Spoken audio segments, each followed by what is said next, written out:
Americans now jobless. A lot of people, myself included, that really depend on any help that we can get.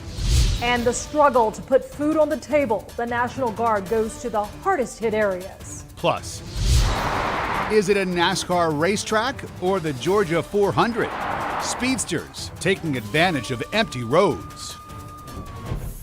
Thanks for joining us tonight. I'm Sean Gables. And I'm Rick Folbaum. Glad you're with us. And for many of us, the CDC guidelines to cover our faces is an easy way to help stop the spread of the coronavirus.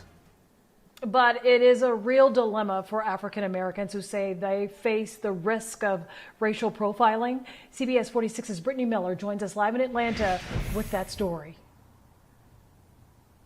Let me tell you, this really comes down to two words: suspicious and threatening. That's how many black people believe others will see them if they simply do this and cover their faces.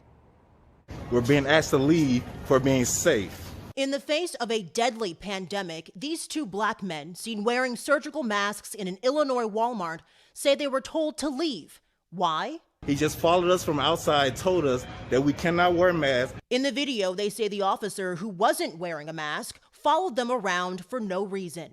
From what we saw, if they left based on him telling them to leave, that they had a mask because they had a mask on, yes, he is wrong.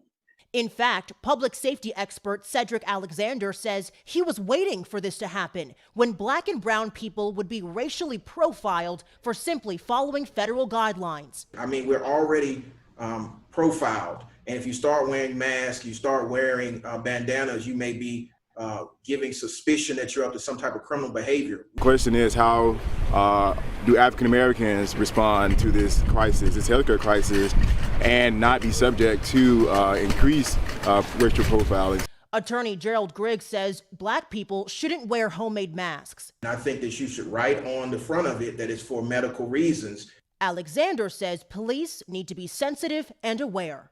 What else in addition to someone having a mask that may raise their suspicion? So minorities won't have to fight the battle of personal safety versus public health. Your life may be at the risk, not at corona, but for police profiling. So. And Attorney Griggs tells me he's already getting phone calls from people who are afraid to wear these because there is an anti-mask statute in Georgia. So technically, wearing a mask is in fact against the law. I've reached out to the governor's office to see what they're going to do about this. Of course, I'll keep you updated. Live in Atlanta, Brittany Miller, CBS 46 News. Brittany, thank you. The coronavirus slashing jobs from coast to coast tonight. We have learned another 6.6 million Americans filed for unemployment last week. It comes after a record 6.9 million filed the previous week. It means that in the past 3 weeks alone, a total of 16.8 million Americans have lost their jobs. To give you an idea, that's more job losses than the most recent recession produced in more than 2 years. Here in Georgia, more than 390,000 people filed for unemployment last week. In just a few days, entrepreneurs and contract workers will be able to file for unemployment benefits as well. It's called Pandemic Unemployment Assistance. And starting Monday, non-traditional workers will be able to file claims with the state labor department. You have to be able to prove that you actually, are one of these workers, that you have been making an income to qualify for this. And that's what we've been working with them to nail down all the different rules and regs. That means you may need invoices, old tax returns, or other documentation to prove that you've been working. The state is working on a list of required documents that you'll be able to find online. Remember, we're always updating the CBS 46 app to provide you with the most updated information that you need to know during this time of financial uncertainty. And right now you can find information about filing for unemployment, job listings, even information about tenants' rights for renters. Also tonight, the number of coronavirus cases continue to rise. More than 10,800 people have tested positive. Nearly 2,300 are being treated in hospitals, and the number of deaths now surpassing the number 400. But there's new hope tonight. With optimistic new projections on the U.S. death toll, researchers at the University of Washington now believe upwards of 60,000 people will die from the virus. It's much lower than the original estimates from the White House task force, which warned that between 100,000 to 240,000 people could die. Cool, dry air moving in tonight behind the front that brought us some strong storms tomorrow. Temperatures down 5 to 10 degrees from yesterday at this time.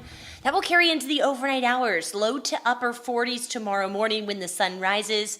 We'll begin the day with mostly cloudy skies, end it with sunshine. It will be another breezy day, and it will be much cooler. High temperatures top out in the low 60s. We're going to be under very low humidity tomorrow. Because of that, there is a red flag warning out. Just a good idea not to burn any fires outside, because with the breeze and the low humidity, those fires could spread. We're already looking ahead to Sunday, Easter Sunday, our next severe weather system potential. I'll break down everything you need to know so that you can plan your Easter coming up here in around 12 minutes. Thank you, Ella.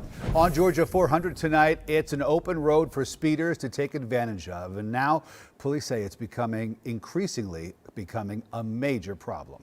CBS 46's Jamie Kennedy live along the highway for us tonight. You see any signs of speeding now, Jamie? Rick, well, there's certainly cars flashing past because there are a certain number of people that feel the need for speed, and they're turning Atlanta highways into their own personal racetrack. The Georgia 400 looks like a NASCAR track right now, according to Sandy Springs Mayor Rusty Paul, and police agree. Well, yes, with those speeds, it's a pretty accurate description. Sergeant Salvador Ortega and the mayor referring to the 52 cars police have stopped going over 100 miles in only 3 weeks. We have noticed an increase of drivers obviously driving in excess of 100 miles per hour, not only on Georgia 400, but also on 285. We've seen it before, but it's much worse now.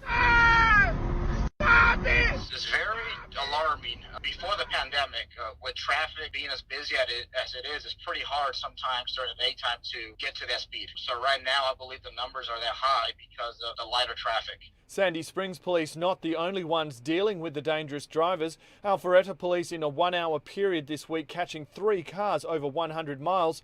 Because of the pandemic, drivers speeding this fast would normally be arrested, but for now only receive a ticket and a court date. Police say these drivers are getting caught at all times of the day and night and are putting lives in danger. We are trying to have a presence on the highways to make sure that people stop speeding.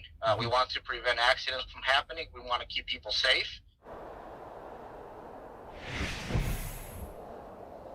Now, Sandy Springs Police also tell me that in the last 30 days, they have gone out to over 300 crashes, which they say in this light traffic is just ridiculous.